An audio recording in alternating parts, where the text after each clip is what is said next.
చెప్తున్నాడు, ప్రతి మనిషి కొరకు తాను ప్రాణం పెట్టాడు. మనుషులు దేశం అంటే మట్టి కాదు, దేశం అంటే మనుషులు అన్నారు. దేశంలో ఉన్న ప్రతి మనిషి, దేశం మారాలంటే దేశంలో ఉన్న మనుషులు మారాలి. దేశంలో మనుషులు మారాలంటే మనుషుల్లో ఉన్న మనసులు మారాలి. మనసులు మారాలంటే మనస్సాక్షులు మారాలి. మనస్సు మారకుండా, మనస్సాక్షి మారకుండా మనశ్శాంతి. 26:3 ఎవని మనస్సు ఆయన ఆనుకుంటుందో వారిని పూర్ణ శాంతి గలవానిగా కాపాడుతాడు. ఎవరి మనసు అయితే దేవుణ్ణి రకరకాల కలవరాల్లో బతుకుతున్న వారు మనుషుని మనుగడ ప్రశ్నార్థకంగా మారిపోతుంది. అన్యాయాలు, అక్రమాలు, అవినీతి కార్యాలు, దోచుకున్న మోసకార్యమైన కార్యాలు అనేకమైన జరుగుతున్న భూమి. పాపం విస్తరిస్తుంది అన్నాడు. అయితే దేవుడైన ప్రభు మానవులందరినీ కోరుతున్నాడు, మీ మనస్సులో ఎటున్నాయో ఒకసారి పరీక్షించుకోండి. Where is your mind? యేసు ప్రభు వారు పరమ నుండి భూమి మీదకు అరుదించినప్పుడు ఆకాశంతో నుంచి సాక్ష్యం ఇచ్చింది, దేవదూతగణం సాక్ష్యం ఇచ్చింది, జ్ఞానులు సాక్ష్యం ఇచ్చారు, ఆకాశం నక్షత్రము సాక్ష్యం ఇచ్చింది.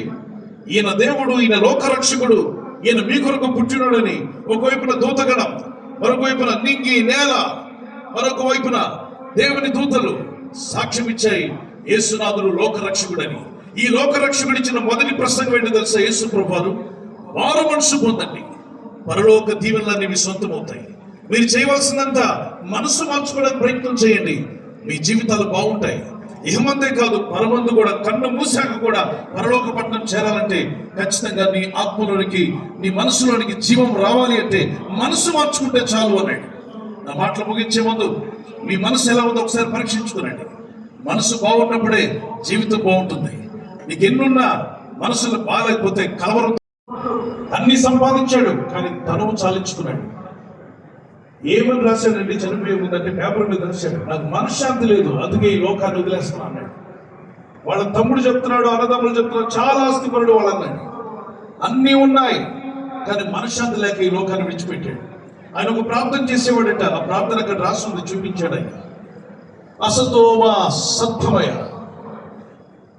తమసోమ జ్యోతిర్గమయ, మృత్యోర్మ అమృతంగమయ అని ఒక ప్రార్థన అక్కడ రాసి పెట్టుకున్నాడు.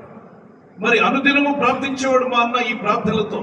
ఆయన తనము చాలించాడు, తనకు తానే బలవంతంగా ప్రాణాన్ని తీసుకున్నాడు. అన్నీ ఉండి, భవనాలు ఉన్నాయి, ఆస్తిపాస్తులు ఉన్నాయి, పేరు ప్రఖ్యాతులు ఉన్నాయి, ఊరంతట్లో అందరికీ తెలుసు. రాజకీయంలో కూడా ఉన్నాడు. ఎందుకు అతను కన్ను మూసాడు అంటే మనశ్శాంతి లేదు. ఇలా చెప్పుకుంటూ వెళ్తే ప్రపంచంలో ఎన్నో న్యూస్లు వింటున్నా. ఉన్నవాడు పోతున్నాడు, కొంతమంది లేని వారు కూడా. ఈరోజు ఏదో లేదనుకుంటూ బాధపడుతూ కృంగిపోవద్దు. ఒక కాకి ఈ విధంగా బాధపడుతుండడం చూసిన ఆ చెట్టు కింద ఉన్న జ్ఞానడిగాడు ఏమో డిప్రెషన్ ఉందో సంతోషం ఉందో చూడమంటే కాకి వెళ్ళి హంసను కలుపుకుని, హంస నిన్ను దేవుడు తెల్లగా పుట్టించాడబ్బా, ఎంత తెల్లగా ఉన్నావు, నిన్ను చూసి నువ్వు చాలా ఆనందంగా ఉన్నావు కదంటే హంస చెప్పింది, ఈ ప్రపంచంలో ఎన్నో రంగులు ఉండగా ఆ దేవుడు నాకు ఎందుకో ఒక తెల్ల రకం మాత్రం నా మొహాన్ని పడేశాడు. నాకైతే మనశ్శాంతి లేదు. నేను ఏమనుకుంటున్నానంటే, అయ్యా అన్నిటికీ అన్ని రంగులు ఇచ్చావు, చిలకను చూడు, ఆస్ట్రేలియా ఆ ప్యారెట్కి అనేక రంగులు ఉన్నాయి, నాకు చూస్తే ఒక తెల్లని రంగు, ఈ తెల్ల రంగుతో బోరు కొట్టిందట దానికి. అప్పుడు చిలక దగ్గరికి వెళ్ళింది. కాకి చిలక దగ్గరికి వెళ్ళి అడిగింది, చిలక పంజరంలో చిలకని అడిగింది, నీకు అనేక రంగులు ఉన్నాయి కదా, ఆనందంగా ఉన్నామంటే అసలు ఆ తప్పు చేసినట్టున్నాడు దేవుడు. అనేక రంగులు నాకు ఇచ్చాడు కాబట్టి వీళ్ళందరూ ఈ మనుషులు నన్ను పట్టుకొని పంజరాల్లో పెట్టేస్తున్నారు. నీలాగే హ్యాపీగా తిరగలేకపోతున్నానే, నిన్నెవడు పంజరంలో పెట్టడు, హ్యాపీగా తిరుగుతున్నావు, స్వతంత్రం ఉంది, నీకు ఫ్రీడమ్ ఉంది. నీలాంటి బతుకు నాకు లేదని అన్ని రంగులున్న పంజరానికి బానిసైపోయినని నేను బాధపడుతున్నాను చెప్పి అక్కడ నుండి పికాక్ దగ్గరికి వెళ్ళింది, అదే నెమల దగ్గరికి వెళ్ళింది. నెమలి జూలో అందరూ చూస్తున్నారు, ఫోటోలు తీస్తుంటే కాకి వెళ్ళి అడిగింది, నెమలి నిన్ను చూడడానికి వేలాది మంది వస్తున్నారే, ఎంత అందంగా ఉన్నావు, ఎంత అద్భుతంగా ఉన్నావు, దేవుడు నేను బాగా చేశాడు కదా, ఎంత హ్యాపీగా ఉన్నావు నీవు అంటే నెమలి చెప్పింది, నేను ఎప్పుడో అనుకుంటున్నాను నా బ్రతుకు కాకిలా ఉంటే బాగుండని. ఎందుకని ఈ మనుషులందరూ నన్ను మనశ్శాంతి లేకుండా మాట్లాడితే సెల్ఫీలు తీస్తున్నారు, వచ్చినట్టు ఫోటోలు తీస్తున్నాడు, వీళ్ళేమో జూలో పెట్టి కూర్చున్నారు. నువ్వైతే హ్యాపీగా హాయిగా తిరుగుతున్నావు, నిన్నెవడు జూలో పెట్టడు, నిన్నెవరు పంజరంలో పెట్టరు, నీ జోలికి ఎవరు రారు, నీవు ఎంత స్వతంత్రం ఇచ్చాడని. ఆ కాకి మళ్ళీ తిరిగి జ్ఞాని దగ్గరికి వస్తే జ్ఞాని అడిగాడు, ఏమే కాకి ఏం చెప్పారు వాళ్ళంతా కూడా అంటే అందరూ డిప్రెషన్లో ఉన్నారు. మన నాయకులను మనం సన్మానించుకోవడము మనకి అది గొప్పతనం. అది కాబట్టి ఈ విధంగా వారిని సన్మానం చేయడము మనకు ఆధిక్యత.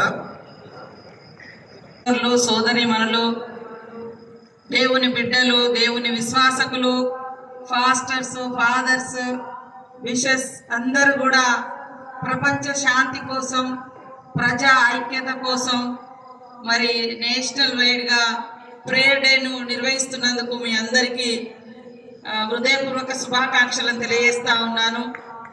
మరి దేవుడి బిడ్డలుగా మీరు ఎప్పుడు ఈ లోకం శాంతియుతంగా ఉండాలి, సమగ్రంగా ఉండాలి, ఐక్యంగా ఉండాలి, అందరూ బాగుండాలి అనేటువంటి ప్రార్థనలు ఫలించాలి. ఖచ్చితంగా ఈ దేశ సమగ్రత మనందరి అభిప్రాయంలోనే ఉంటుంది.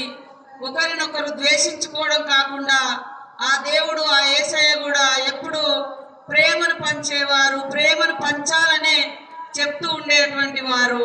కాబట్టి వారి అనుగ్రహంతో ఇక్కడ వేలాది మంది మరి దేవుడి విశ్వాసకులు, బిడ్డలు ఇక్కడ ప్రేయర్లో పాల్గొంటున్న సందర్భంగా నాకు చాలా సంతోషం. వాస్తవానికి ముఖ్యమంత్రి గారు ఈ సభకు రావాల్సింది ఉండే, కానీ కొంత ఇంపార్టెంట్ ప్రోగ్రాంలో బిజీ ఉండడంతో నాకు ఈ ప్రోగ్రాం చెప్పడం జరిగింది. మీ అందరి ఆవేదన నాకు తెలుసు.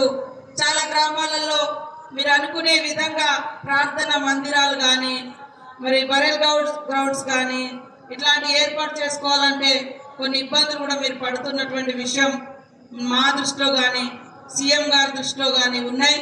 కాబట్టి భారత రాజ్యాంగం ఇచ్చినటువంటి ఫండమెంటల్ రైట్స్ ఏవైతే ఉన్నాయో అవి ఎప్పుడూ కూడా ప్రొటెక్ట్ చేయడం కోసం మరి భారతీయులుగా తప్పకుండా భారత రాజ్యాంగాన్ని గౌరవిస్తూ అంబేద్కర్ గారు ఇచ్చినటువంటి భారత రాజ్యాంగ రక్షణ కోసం ప్రతి ఒక్కరం పాటుపడాలి. అప్పుడే ఈ దేశము భిన్నత్వంలో ఏకత్వం అనేటువంటి అభిప్రాయం కానీ, బలమైనటువంటి పునాది కానీ, అదే విధంగా మరి లౌకిక రాజ్యం అనేటువంటి సెక్యులర్ స్టేట్ అనేటువంటి ఒక స్ఫూర్తిని మనకు మహనీయుడు డాక్టర్ బిఆర్ అంబేద్కర్ గారు ఇవ్వడం జరిగింది. నిన్ననే మనమందరం కాన్స్టిట్యూషన్ డే కూడా నిర్వహించుకోవడం జరిగింది. ఇప్పటికీ కాన్స్టిట్యూషన్ మనం ఆమోదింపజేసుకొని 75 years అవుతున్నప్పటికీ ఆ ఫలాలు ఇంకా అందకుండా, ఇంకా అక్కడక్కడ మరి కుల అణిచివేత, మత విభజన రాజకీయాలు, మతాల పేరు మీద అధికారాలకు రావాలన్నటువంటి ఒక ప్రజా ఐక్యతలో మరి భిన్నత్వాన్ని, విభజన రేఖలు తీసుకొచ్చి దాని ద్వారా ఇతరుల యొక్క మరి విశ్వాసాలకు గాయపరిచే విధంగా కూడా చేస్తూ ఉన్నారు. కానీ భారతదేశం ఒక చాలా బ్యూటిఫుల్ డెమోక్రసీ ఉంది, చాలా గ్రేటెస్ట్ కాన్స్టిట్యూషన్ ఉంది మన దేశంలో. దాన్ని మనం అందరం ఫాలో అయితే ఖచ్చితంగా శాంతియుతమైనటువంటి సమాజం, ఎవరికి నమ్మకం ఉందో ఆ దేవుణ్ణి, ఆ ప్రార్థనలు జరిగే విధంగా మనమందరం ముందుకెళ్ళగలుగుతాం. కాబట్టి దేవుడి బిడ్డలుగా, దేవుడి విశ్వాసకులుగా అందరికీ బాగుండాలని, మరి రాబోయేటువంటి క్రిస్మస్ వేడుకలను కూడా మనమందరం ఘనంగా నిర్వహించుకోవాలని తెలియజేస్తూ అందరికీ క్రిస్మస్ అడ్వాన్స్ శుభాకాంక్షలను తెలియజేస్తూ ఆమేన్. హల్లెలూయా, ఆమేన్, హల్లెలూయా. నేషనల్ కంటే ఎక్కువ అయిపోయింది. ఒకసారి అందరం కూడా హల్లెలూయా చెప్తామా? ఆమేన్.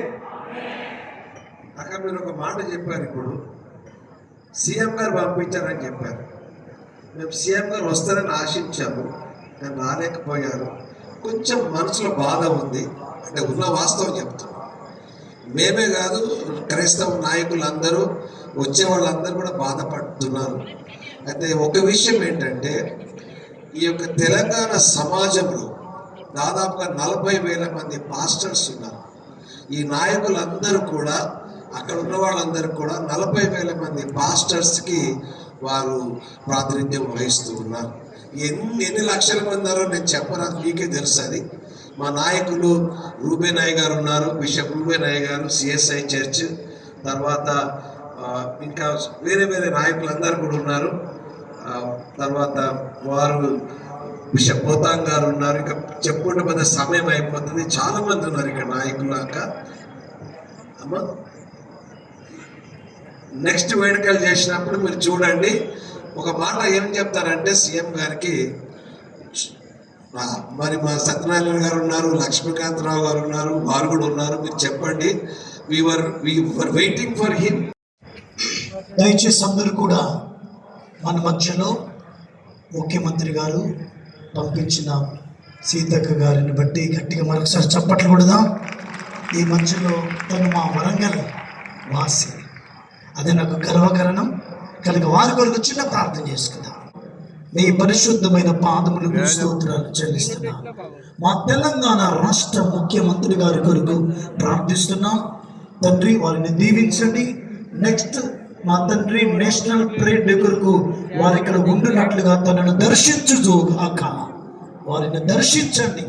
వారి తండ్రి ప్రత్యేకించి సీతక్క గారి కొరకు ప్రార్థిస్తున్నాం. మా వరంగల్ జిల్లాలో పుట్టిన ఒక ఆనిముత్యముగా మా తండ్రి ఈ తెలంగాణ రాష్ట్రానికి మా తండ్రి ఒక ఆడపడుచుగా నీవు ఇచ్చినందుకు నీకు స్తుతి కలుగును గాక. ప్రభువా తనను తన కుటుంబాన్ని దీవించండి. తను ఇంకా తెలంగాణ రాష్ట్రంలో ఒక గొప్ప మినిస్టర్గా మా తండ్రి పేరు పొందిన నీ కుమార్తెగా దీవించబడి అనేక పేద ప్రజలకు మేలుకరంగా ఉండి ముఖ్యంగా క్రైస్తవ సమాజానికి దీవెనకరముగా ఉండునట్లుగా మీరు ఆశీర్వదించుమని ప్రియులు రాజేశ్వరరావు గారిని ప్రభువా మేము ఆశిస్తూ ప్రార్థిస్తున్నాం. తెలంగాణ రాష్ట్రంలో ఒక ఉన్నతమైన స్థితిలో వారు ఉండునట్లుగా మీ ఆశీర్వాదాలు కృమరింపబడును గాక. యేసు నామములో అడుగుచున్నాం తండ్రి. ఆమేన్.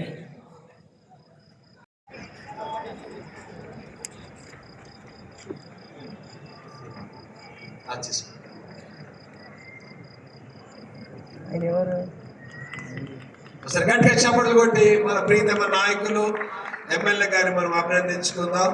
అదేవిధంగా లక్ష్మీకాంత్ గారు ఇంకొక బొకే షాప్ తీసుకోండి.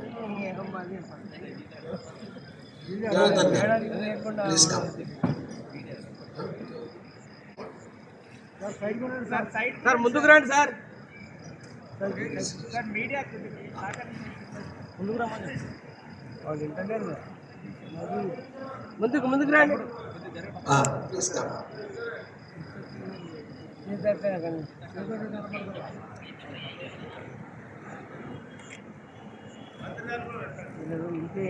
సార్ గట్టిగా చప్పట్లు కొట్టి వారిని అభినందిస్తాము.